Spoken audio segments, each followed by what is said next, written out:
प्रिया kitchen में चाय बना रही होती है और सुमन ड्राइंग रूम में बैठकर मजे से टीवी देख रही होती है। तभी दरवाजे की घंटी बजती है। प्रिया, जरा देखना तो कौन आया है। देखती हूँ मम्मी जी। प्रिया दरवाजा खोलती है तो सामने पड़ोस वाली विमला आंटी खड़ी होती है। नमस्ते आंटी जी, कैसी हैं आप? मैं तो बिल्कुल ठीक हूँ बेटा, पर तेरी सास को क्या हुआ है? आजकल कहीं दिखती ही नहीं है। जब देखो तब टीवी के आगे जमी रहती है। अंदर तो आइए आंटी। अरे ओ दीपक की अम्मा, कहाँ हो? अरे बिमला, आओ आओ, क्या बात है, बड़े दिन बाद याद आई तुम्हें मेरी। मैं तो हमेशा ही तुम्हें याद करती हूँ, पर तुम ही गायब रहती हो और आजकल तो बाहर भी नहीं आती जाती। तबीयत तो ठीक है ना तुम्हारी? अरे तबीयत को क्या होना है, इस उम्र में तो कुछ ना कुछ लगा ही रहता है। मेरी छोड़ो, तुम ये बताओ कि क्या चल रहा है गली मोहल्ले में। तुम गली मोहल्ले की छोड़ो, चल तो तुम्हारे पड़ोस में रहा है। तुम्हारी नई सहेली आई है। मेरी कौन सी नई सहेली? मैं तो यहाँ बस तुमसे बातचीत कर लेती हूँ या फिर बाजू वाली शर्मा की बहू से दो चार बातें कर लेती हूँ। इसीलिए तो कहा कि तेरी नई सहेली आई है। अब कोई पड़ोस में आया है तो बात तो होनी ही है। कम से कम इसी बहाने हमारा भी एक ग्रुप बन जाएगा।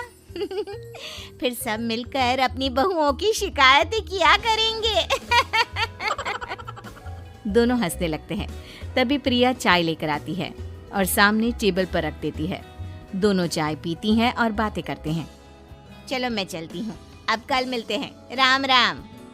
अगले दिन प्रिया किचन में कुछ काम कर रही होती है और सुमन आराम से सोफे पर बैठकर मटर छिल रही होती है। तभी डोरबेल बजती है। प्रिया दरवाजा खोलती है तो सामने उनकी नई पड़ोसन खड़ी होती है। जी, आप कौन? मैंने पहचाना नहीं। नमस्ते बेटा, मैं शारदा, आपके बगल वाले घर में अभी 2-4 दिन पहले ही शिफ्ट हुए हैं। ओह अच्छा। नमस्ते आंटी, अंदर आइए ना आप। देखिए तो मम्मी जी, आज कौन आया है। इतना कहकर प्रिया किचन में चाय बनाने चली जाती है। नई पड़ोसन को घर पे देखकर सुमन थोड़ा हैरान हो जाती है। नमस्ते बहन जी, मैं शारदा, आपकी नई पड़ोसन। अच्छा, आप हैं हमारी नई पड़ोसन। आइए आइए, और बताइए कैसी हैं आप? जी बिल्कुल ठीक हूँ। वो दरअसल घर पर छोटी सी पूजा रखवाई थी, बस उसी का प्रसाद देने चली आई। सोचा इसी बहाने नए पड़ोसियों से भी मुलाकात हो जाएगी। ये तो बहुत अच्छा सोचा आपने। सुमन प्रिया को आवाज लगाती है। अरे ओ बहू, जरा चाय पानी का तो आके पूछ लो। ये आजकल की बहुएं भी ना, जब तक बोलो नहीं तब तक कुछ नहीं करेंगी। आई मम्मी जी। प्रिया चाय लेकर आती है। दोनों बैठकर चाय पीती हैं और खूब सारी बातें करती हैं। अच्छा बहन जी, अब मैं चलती हूँ, फिर मिलते हैं। अब तो आना जाना लगा ही रहेगा। शारदा के जाने के बाद प्रिया किचन से बाहर आती है। क्या बात है मम्मी जी, आप दोनों को देखकर तो लगा ही नहीं कि पहली बार मिल रही हो। आप दोनों तो बिल्कुल बिछड़ी हुई सहेलियों की तरह बातें कर रही थी। अरे जब दो औरतें मिल जाती है ना, तो बातें अपने आप ही निकल आती है। अब तू अपने काम पर ध्यान दे, बातों पे नहीं।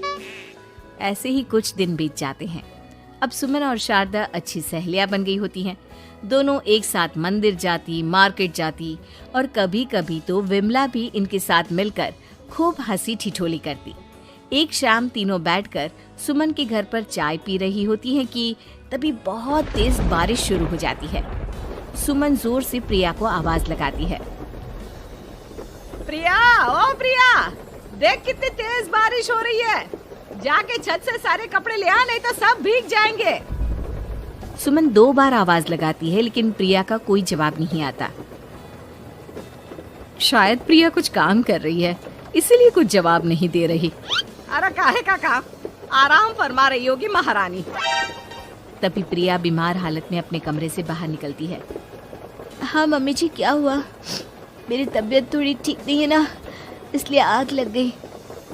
अरे सारे कपड़े भीग गए और तुझे सोने से फुर्सत नहीं है। सबके सामने सुमन के मुंह से ऐसी बातें सुनकर प्रिया उदास हो जाती है और छत से कपड़े उतारने चली जाती है। सुमन, ये क्या बात हुई? प्रिया ने बताया ना कि उसकी तबीयत ठीक नहीं, इसलिए उसकी आंख लग गई। तुम भी ना खामखा उसे सबके सामने सुना दिया। अरे आप नहीं जानती शारदा जी, कुछ बहुएं ना बहुत आलसी होती है, घर का एक काम नहीं करना चाहती। ऐसा नहीं है सुमन, तुम्हारी बहू तो बहुत प्यारी है, तुम्हारी सारी बात भी तो मानती है। हाँ सुमन, तुम प्रिया के बारे में ऐसा क्यों सोचती हो?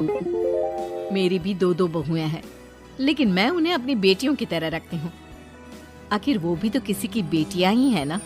और अगर तुम ऐसा ही व्यवहार करोगी तो एक दिन प्रिया भी तुम्हारे साथ ऐसा ही बर्ताव करेगी। शारदा और विमला की बातें सुनकर सुमन की तो बोलती बंद हो जाती है। वहीं प्रिया भी बाहर से सारी बातें सुन रही होती है। अरे मैं कोई उसकी दुश्मन थोड़ी ना हूँ, मैं भी उसकी माँ हूँ, लेकिन कभी कभी सास बनना पड़ता है, नहीं तो बहुएं हाथ से निकल जाती है। देखो सुमन, ये सब सोच का फर्क है। अगर तुम ये सोचोगी तो कभी प्रिया को अपनी बेटी नहीं बना पाओगी। इतना कहकर शारदा और विमला वहां से चली जाती हैं और सुमन अकेले बैठकर उनकी बातें सोचने लगती है।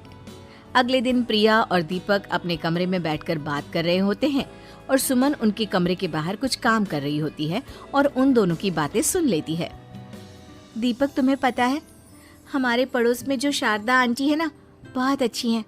अच्छा, ऐसा क्या हो गया जो तुम्हें वो इतनी अच्छी लगने लग गई?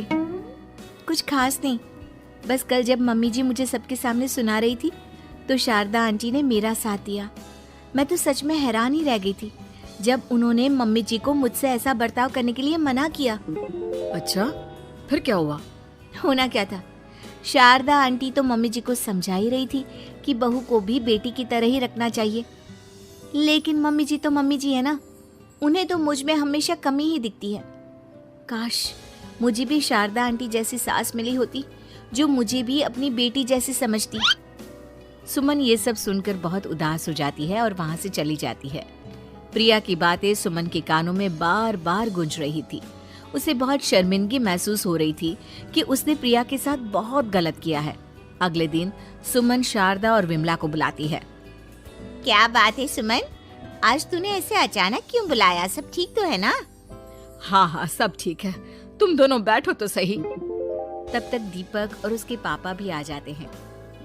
प्रिया, तुम भी आ जाओ। क्या हुआ मम्मी जी, आपने बुलाया? हाँ प्रिया बेटा, मैं आज सबके सामने तुमसे माफी मांगना चाहती हूँ। मैंने आज तक तुम्हारे साथ बहुत बुरा व्यवहार किया है, लेकिन तुमने कभी भी मेरे साथ बुरा बर्ताव नहीं किया। मुझे अपनी गलती का एहसास हो गया है, हो सके तो मुझे माफ कर देना। प्रिया अपनी सास की बातें सुनकर हैरान हो जाती है। उसकी आंखों में आंसू आ जाते हैं। प्लीज मम्मी जी, आप मुझसे माफी मत मांगिए, मैं भी आपकी बेटी ही हूँ। वैसे एक थैंक यू तो मेरी नई सहेली को भी बनता है, जिसकी वजह से मुझे मेरी गलती का एहसास हुआ। शारदा बहन, आपका बहुत बहुत शुक्रिया जो आपने मेरी आंखें खोल दी। अरे क्या सुमन, तुम भी ना? तो फिर इसी बात पर चाय और पकोड़े हो जाए। हाँ हाँ, क्यों नहीं।